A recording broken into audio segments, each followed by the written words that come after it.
नमस्ते, यहाँ सम्पूर्णलाई ज्ञानगुणका कुरा युट्युब च्यानलमा हार्दिक स्वागत गर्दछु। आज पनि फेरि म गोरखापत्र ज्ञानसागर लिएर यहाँहरुमा आज उपस्थित भइसकेको छु। यदि तपाईहरु यस ज्ञानगुणका कुरा युट्युब च्यानलमा नयाँ हुनुहुन्छ भने यस च्यानललाई लाइक, शेयर अनि सब्स्क्राइब गर्न नबिर्सनु होला भन्दै अब हामी आजको वस्तुगत प्रश्नतर्फ लाग्ने छौं। प्रश्न नम्बर 1, विक्रम सम्वत 2077 पुस 28 मा आयोजित अवार्ड कार्यक्रममा वर्षका उत्कृष्ट खेलाडी घोषित हुन सफल खेलाडी को हुन्? पुरुषतर्फ मण्डेकाजी श्रेष्ठ र महिलातर्फ गौरीका सिंह। पल्सर स्पोर्ट्स अवार्ड 2076 अन्तर्गत गौरीका सिंह र मण्डेकाजी श्रेष्ठ वर्षका उत्कृष्ट खेलाडी घोषित भएका। अवार्ड अन्तर्गत तेक्वान्डोका मुख्य प्रशिक्षक नवीन कुमार श्रेष्ठ वर्षको उत्कृष्ट प्रशिक्षक। महिला राष्ट्रिय भलिबल टोली टिम अफ द इयर 2076 घोषित भएका। त्यस्तै तेक्वान्डोकी आयशा साके र एथलेटिक्सकी सन्तोषी श्रेष्ठ वर्षको स्पेशल अवार्डबाट सम्मानित भएका। पारा क्रिकेटर टोलीका कप्तान दिगमन सिंह चेम्जोङ पारा एथलेटिक अवार्डबाट सम्मानित भएका। टेबल टेनिसका पूर्व महिला खेलाडी द्वय सिर्जन शाह र गीता छेत्रीलाई पल्सर लाइफ टाइम एचिभमेन्ट अवार्डबाट सम्मानित गरिएको। पिपल्स चोइस उपाधि भलिबलकी कप्तान अरुणा साईले जितेकी। गल्फका सुभाष श्रेष्ठ उत्कृष्ट युवा खेलाडी घोषित भएका। दोस्रो प्रश्न, दोस्रो पटक महाअभियोग सामना गर्ने पहिलो अमेरिकी राष्ट्रपति को हुन्? Donald Trump. सन् 2020 जनवरी 7 मा ट्रम्प समर्थकहरूले क्यापिटल हाउस स्थित अमेरिकी संसद भवनमा प्रवेश गर्दै उपद्रव मचाएका थिए। अमेरिकी इतिहासकै सबैभन्दा खराब दिनका रूपमा लिएको सो दिन ट्रम्पले आफ्ना समर्थकलाई भड्काएको र हिंसा प्रेरित अभिव्यक्ति दिएको आरोप उनीमाथि लागेको छ। ट्रम्प समर्थकद्वारा गरिएको हिंसात्मक गतिविधि नियन्त्रण गर्ने क्रममा प्रहरीको कारबाहीमा परि 7 जनाको ज्यान गएको थियो। 3 नम्बर, राष्ट्रिय गौरवको सडक आयोजना मध्य पहाडी लोकमार्गको सबैभन्दा लामो भाग कुन जिल्लामा पर्दछ? बागलुङ। यो 137 किलोमिटर रहेको छ। 4 नम्बर, नेपाल आयल निगम लिमिटेडको स्थापना कहिले भएको हो? विक्रम सम्वत 2027 पुस 26 गते। विक्रम सम्वत 2027 पुस 26 गते कम्पनी ऐन 2021 अन्तर्गत प्राइभेट कम्पनीका रूपमा यसको स्थापना भएको। निगम विक्रम सम्वत 2033 साउन 6 गते पब्लिक कम्पनीका रूपमा परिवर्तन भएको। 5 नम्बर, विक्रम सम्वत 2077 माघ 1 मा मनाइएको राष्ट्रिय योग दिवसको नारा के हो? गरौँ योग डटेर, कोभिड जान्छ हटेर। 6, अन्तर्राष्ट्रिय भन्सार दिवस कहिले मनाइन्छ? जनवरी 26। 7, association of national numbering agencies ANNA को सदस्यता नेपालले कहिले प्राप्त गरेको हो? सन् 2016 जुन 23 मा। अन्नाले धितो बजारको विश्वसनीयता विकासमा कार्य गर्दै आएको। यसको मुख्यालय जर्मनीमा रहेको। 8 नम्बर, भारतले कोरोना विरुद्धको खोप अभियान कहिले सुरु गर्यो? विश्वकै ठूलो खोप अभियानका रूपमा लिएको सो अभियान भारतीय प्रधानमन्त्री नरेन्द्र मोदीले उद्घाटन गरेका थिए भने यसको अभियान चाहिँ सन् 2021 जनवरी 16 मा सुरु गरिएको थियो। यस कार्यक्रमको उद्देश्य 1 अर्ब 30 करोड भन्दा बढी मानिसलाई कोरोना भाइरस विरुद्ध खोप दिनु रहेको। 9 नम्बर, सामान्यतया ओजोन तह वायुमण्डलको कति उचाइमा रहेको हुन्छ? 25 देखि 40 किलोमिटर। 10 नम्बर, IUCN ले लोप र दुर्लभ हुन लागेका जीवहरूलाई कति भाग अवस्थामा विभाजन गरेको छ? 5, विलोप, सङ्कटापन, अति संवेदनशील, दुर्लभ र सम्भस्त। 21, साइटिस स्थापनाको मुख्य उद्देश्य के हो? दुर्लभ जीवजन्तु तथा पशुपक्षीहरूको संरक्षण एवं सम्वर्धन। 12 नम्बर, हिउँदे याममा पहिलो पटक माउन्ट केटु सफल आरोहण गरी कीर्तिमान राख्ने टोली कुन हो? नेपाली टोली सन् 2021 जनवरी 16 मा। 7 समिट ट्रेकिङका छाङ दावा शेर्पा नेतृत्वको टोली माउन्ट केटुको सुरुमा पुगेको। केटु हिमालको उचाइ 8611 मिटर रहेको। केटु हिमाल आरोहणलाई निकै कठिन तथा खतरनाक आरोहण लिने गरिन्छ। 13, नेपाल सरकारले संचार र सूचना प्रविधिको टेवा हातहातेमा सरकारी सेवा भन्ने नाराका साथ नागरिक ऐप को शुभारम्भ कहिले गरेको हो? विक्रम सम्वत 2077 माघ 2 गते। सञ्चार तथा सूचना प्रविधिको उच्चतम प्रयोग गर्दै नागरिकलाई हातहतैमा सरकारी सेवा उपलब्ध गराउने लक्ष्यका साथ सरकारले यो एप प्रयोगमा ल्याएको। यस एप मार्फत नागरिकता राहदानी, शैक्षिक प्रमाणपत्र र मतदाता परिचय पत्रको विवरण प्राप्त गर्न सकिने। त्यस्तै नागरिक एपबाट प्यान कार्ड समेत आवेदन गरी प्यान नम्बर प्राप्त गर्न सकिने, साथै सरकारलाई तिरेको करको विवरण समेत मोबाइल सेट मार्फत नै जानकारी लिन सकिने। हाल आफ्नै नाममा दर्ता भएको मोबाइल नम्बरका आधारमा नेपाल टेलिकम र एनसेलको सिम मार्फत एपको प्रयोग गर्न सकिने। सो सेवा प्राप्त गर्न सम्बन्धित व्यक्तिले आफ्नो नागरिकता, मतदाता वा राहदानी मध्ये कुनै एकको विवरण उल्लेख गर्नुपर्ने। एपमा आगामी दिनमा मालपोत, भूमि सुधार, सवारी कर, चालक अनुमति पत्र लगायतका सेवाहरू थप गर्दै लगिने। नागरिक एपमा पहिलो चरणमा सरकारी सेवा अनि दोस्रो चरणमा अर्ध सरकारी सेवा समेटिने जनाइएको। नागरिक एपबाट सेवा प्राप्त गर्न एन्ड्रोइड मोबाइल प्रयोगकर्ताले प्ले स्टोर र आइफोन प्रयोगकर्ताले एप स्टोरबाट नागरिक एप बेटा डाउनलोड गर्नुपर्ने। 14 नम्बर, सरकारले कुन अवधिसम्ममा डिजिटल नेपाल बनाउने कार्यक्रम तय गरेको छ? सन् 2025। 15 नम्बर, मोबाइल एप मार्फत राहदानीको फारम भर्न सकिने गरी नेपाल पासपोर्ट एपको शुभारम्भ कहिले गरियो? विक्रम सम्मत 2073 पुस 19 गते। हाल 2077 माघ स्वास्थ्य बीमा लागू गर्ने जिल्ला कति पुगेका छन्? 64औं जिल्ला लमजुङ। लमजुङमा विक्रम सम्मत 2077 माघ 2 गतेदेखि स्वास्थ्य बीमा कार्यक्रम सुरुवात भएको। अब 13 जिल्लामा विस्तार हुन बाँकी रहेको। आउँदो आर्थिक वर्षमा नेपालका 77 वटै जिल्लामा यो कार्यक्रम लागू गरिने योजना रहेको। 17 नम्बर, बाल तथा मातृ मृत्यु दर कम गर्ने उद्देश्यका साथ शून्य होम डेलिभरी अभियान सञ्चालनमा गर्ने स्थानीय तह कुन हो? मालिका गाउँपालिका गुल्मी। अभियान अन्तर्गत सो गाउँपालिकामा गर्भवती महिला भएको घरमा हरियो झण्डा गाड्ने गरिएको। 18 नम्बर, नेपाल सरकार मन्त्री परिषद बैठकद्वारा नीति अनुसन्धान प्रतिष्ठान गठन गर्ने निर्णय कहिले भएको हो? विक्रम सम्मत 2075 असोज 5 गते। 19 नम्बर, सरकारले नेपालका कति जातिलाई अल्पसंख्यक जातिका रूपमा वर्गीकरण गरेको छ? 98। विक्रम सम्मत 2074 वैशाख 8 गते। 20 नम्बर, पृथ्वीले आफ्नो कक्षमा घुम्ने प्रक्रियालाई के भनिन्छ? परिभ्रमण। पृथ्वीले 23 घण्टा 56 मिनेट 4.09 सेकेन्डमा आफ्नो अक्षमा एकपटक घुम्छ। 21 नम्बर, साधु सन्तले बाल्ने अग्निलाई के भनिन्छ? धुनी।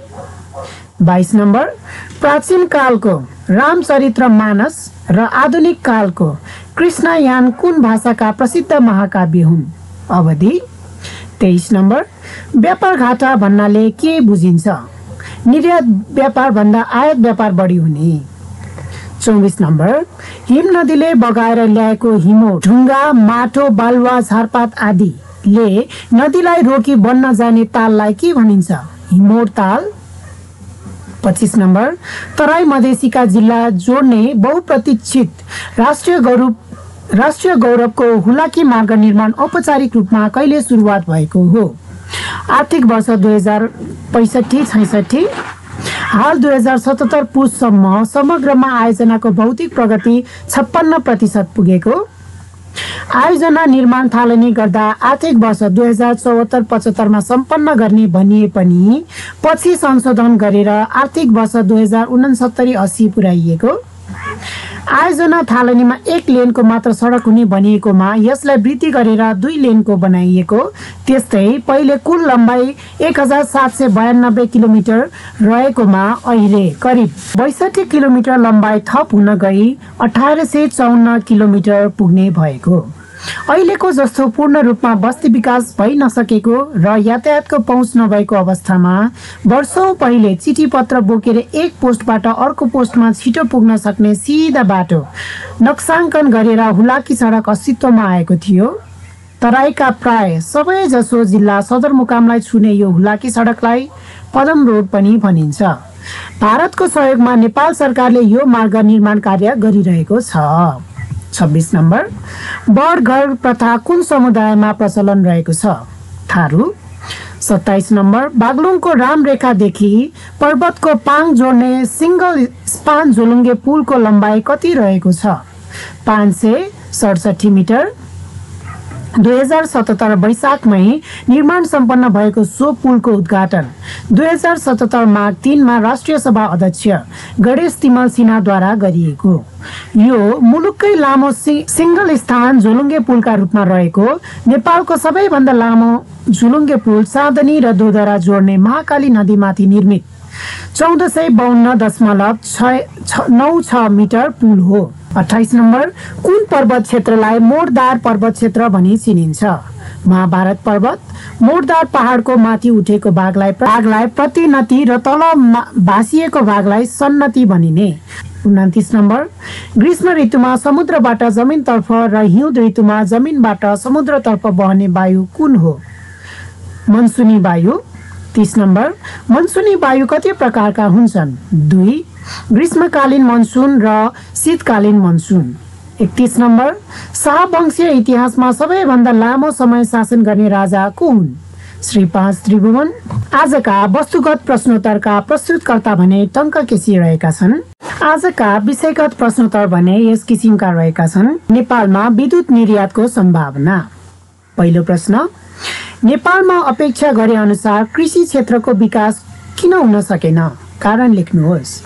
नेपालको कुल गार्हस्थ्य उत्पादनमा कृषिले करिब 27% हिस्सा ओगटेको, 60% जति जनता यसैमा निर्भर रहेको, खाद्य सम्बन्धी हकलाई नेपालको संविधानले मौलिक हकका रूपमा स्वीकार गरेको, कृषि र भूमि सुधार सम्बन्धी संवैधानिक नीतिगत व्यवस्था गरेको कृषि प्रधान देश नेपालमा कृषिको विकास हुन नसक्नु दुःखको कुरा हो।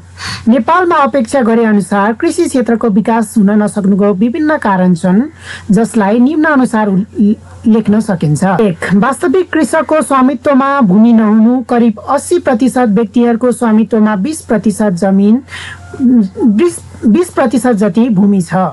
करिब 23% किसान भूमिविहीन हुनु। कुल जमिनको 28% खेती योग्य जमिन हुनु र यसको 56% मात्र सिँचाइ सुविधा उपलब्ध हुनु। कृषकमा आधुनिक खेती प्रणालीको ज्ञान, सिप र अनुभवको कमी हुनु। परम्परागत एवं निर्वाहमुखी खेती प्रणाली कायम हुनु। कृषकका लागि कृषि सामग्री, मल, बिउ, बजार एवं भण्डारणको अभाव हुनु। पूर्वाधार विकासको कमीले स्वदेशी कृषि उपजले बजार नपाउनु। विदेशी कृषि उपजको भाव बढ्नु। कृषिमा बिचौलियाका कारणले कृषकले कृषि उपजको उचित मूल्य नपाउनु। नेपालको हावापानी तथा मौसम अनुरूपको वैज्ञानिक खेती प्रणाली अवलम्बन नगर्नु। वैज्ञानिक कृषि प्रविधिमा युवा वर्गको ध्यान कम हुनु। कृषि क्षेत्रमा क्रियाशील सरकारी निकायहरूको सहयोग, समन्वयन एवं अनुगमन कमजोर हुनु। 2 नम्बर, सरकारी बजेटका आधारभूत तत्त्वहरू के हुन्? लेख्नुहोस्। सरकारी आय र व्ययको अनुमानित विवरण सरकारी बजेट हो। यो सरकारको आय र व्यय मिलेर बनेको हुन्छ। यो कार्यपालिका अन्तर्गतको अर्थ मन्त्रालयले बनाउँछ। व्यवस्थापिकाले स्वीकृत गर्छ र पुनः कार्यपालिकाले कार्यान्वयन गर्छ। यो मुलुकको संविधान, आवधिक योजना तथा सरकारको वार्षिक नीति तथा कार्यक्रम अनुसार बनाइने भएकाले यसको संरचनासँग विभिन्न पक्ष संलग्न हुन्छन्। त्यसकारण यी र यस्तै विषय सरकारी बजेटका आधारभूत तत्त्व हुन्, जसलाई निम्नानुसार उल्लेख गर्न सकिन्छ। राजस्व, कर राजस्व र गैर कर राजस्व। अनुदान, सशर्त अनुदान र निशर्त अनुदान। ऋण, आन्तरिक ऋण र बाह्य ऋण। चालु खर्च, तलब भत्ता जस्ता नियमित खर्च। पुँजीगत खर्च, विकास निर्माण आयोजना परियोजनाको खर्च। वित्तीय व्यवस्था खर्च, आन्तरिक ऋण तथा बाह्य ऋण भुक्तानी खर्च। त्यसैगरी कार्यपालिका, अर्थ मन्त्रालय, व्यवस्थापिका, संविधान, ऐन, नियम, आवधिक योजना, वार्षिक नीति तथा कार्यक्रम लगायतका पक्ष सरकारी बजेट निर्माणमा आवश्यक पर्ने भएकाले यिनलाई पनि सरकारी बजेटका तत्त्वका रूपमा लिन सकिन्छ। 3 नम्बर, नेपालमा बसाइसराईको प्रवृत्तिबारे चर्चा गर्दै बसाइसराईका कारक तत्त्वहरू उल्लेख गर्नुहोस्। एक स्थानबाट अर्को स्थानमा मानिस सर्ने कार्य बसाइसराई हो। नेपालमा बसाइसराई बढ्दो क्रममा छ। नेपालमा हुने बसाइसराईको प्रवृत्ति निम्न अनुसार हुने गरेको पाइन्छ। क हिमालबाट पहाडतिर, ख पहाड हिमालबाट तराईतिर, ग गाउँबाट शहरतिर, घ अन्य ठाउँबाट राजधानीतिर, ङ नेपालबाट विदेशतिर। बसाइसराईका कारक तत्त्व। बसाइसराईका मूलभूत कारक तत्त्वहरू आकर्षण तत्त्व र विकर्षण तत्त्व हुन्, जसलाई निम्न अनुसार उल्लेख गर्न सकिन्छ। क आन्तरिक बसाइसराईका कारक तत्त्व। हिमाल पहाडप्रति विकर्षण तत्त्व जस्तै गरिबी, बेरोजगारी, कम उत्पादन, शिक्षा, स्वास्थ्यको कमी आदि। तराईप्रति आकर्षण तत्त्व जस्तै खेतीयोग्य जमिन, इष्टमित्र, रोजगारी, यातायात, शिक्षा, स्वास्थ्यको सुविधा आदि। ख अन्तर्राष्ट्रिय बसाइसराईका कारक तत्त्व। अ प्रवासका कारण नेपालप्रति विकर्षण, गरिबी, बेरोजगारी, विदेशप्रति आकर्षण, उच्च तलब, रोजगारी, सुविधा।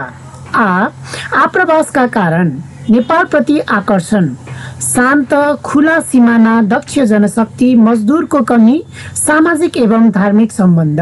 4 नम्बर नेपालमा जलविद्युत उत्पादनको वर्तमान अवस्था कस्तो रहेको छ? के नेपालको विद्युत निर्यातको सम्भावना छ? आफ्नो राय दिनुहोस्। नेपालमा ऊर्जाको महत्त्वपूर्ण स्रोत जलविद्युत हो। हाल नेपालमा 1233 मेगावाट जलविद्युत उत्पादन भएको छ। 90% जनतामा विद्युत पहुँच पुगेको अवस्था छ।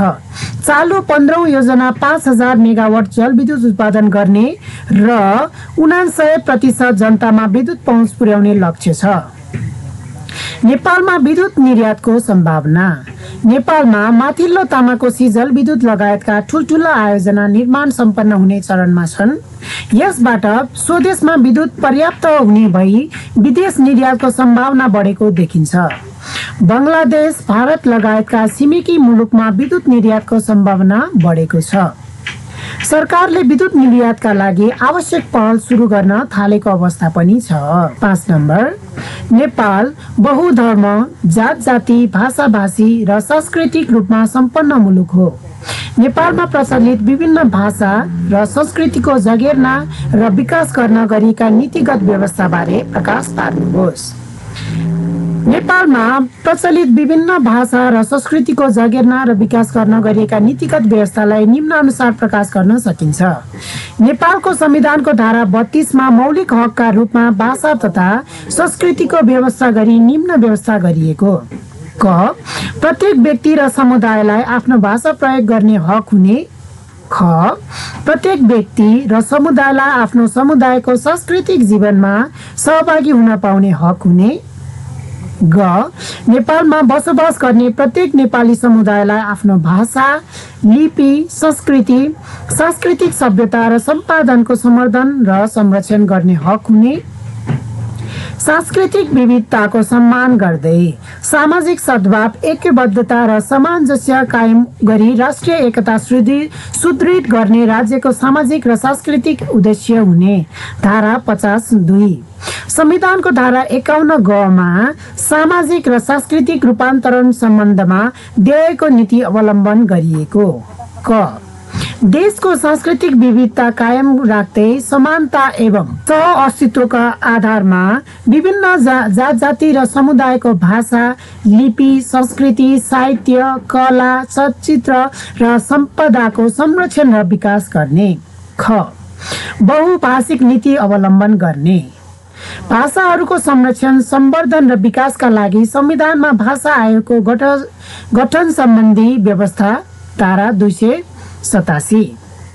6 नम्बर सार्वजनिक सेवा प्रवाहका आधारभूत विशेषता के हुन् लेख्नुहोस्।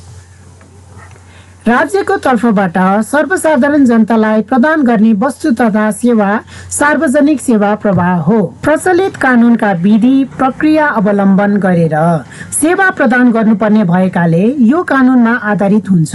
यो हिजो, आज र भोलि नियमित रूपमा प्रदान गर्नुपर्ने भएकाले यसमा निरन्तरता हुन्छ। सबै सरकारी निकायबाट प्रवाह गर्ने सेवा प्रवाहमा एकरूपता हुन्छ। अत कानुनमा आधारित निरन्तरता, एकरूपता र यस्तै अरू विषय सार्वजनिक सेवा प्रवाहका आधारभूत विशेषता हुन् जसलाई निम्नानुसार उल्लेख गर्न सकिन्छ। निष्पक्षता, कसैलाई पनि विभेद नगरी प्रवाह गरिने। सरलता, सरल विधि, प्रक्रिया एवं मापदण्डको अवलम्बन गरिने। विविधता, हरेक प्रकारका सेवा प्रवाह गर्नुपर्ने भएकाले सार्वजनिक सेवा प्रवाहमा विविधता हुन्छ। संगठनमा आधारित, केन्द्रदेखि स्थानीय तहसम्म विभिन्न संगठन निर्माण गरेर सेवा प्रवाह गर्ने भएकाले यो संगठनमा आधारित हुन्छ।